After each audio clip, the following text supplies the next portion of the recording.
নেপাল তীব্ৰ সীমান্তৰ ভয়াৱহ বানত মৃতকৰ সংখ্যা কমেও 157জনলৈ বৃদ্ধি পাইছে। প্ৰায় 400জন এতিয়াও সন্ধানহীন।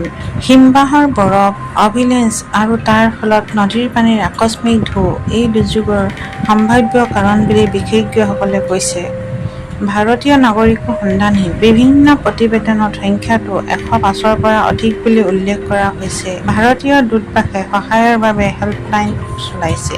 নেপালৰ সেনা আৰু উদ্ধাৰকাৰী দলে হেলিকপ্টাৰ আৰু অন্যান্য উপায়েৰে উদ্ধাৰ অভিযান চলাই আছে যদিও ধ্বংস হোৱা পথ দলংৰ বাবে কাম কঠিন হৈছে।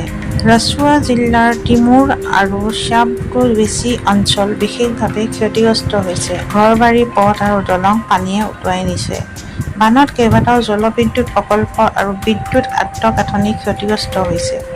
চীনৰ তিব্বত অংশতো মৃত্যু আৰু বহুতো সন্ধানহীন হোৱাৰ খবৰ আহিছে। নেপালৰ ৰাষ্ট্ৰপতিয়ে বানপীড়িত অঞ্চলত সমগ্ৰ চৰকাৰী ব্যৱস্থা ব্যৱহাৰ কৰি উদ্ধাৰ আৰু সাহায্য তীব্ৰ কৰাৰ আহ্বান জনাইছে।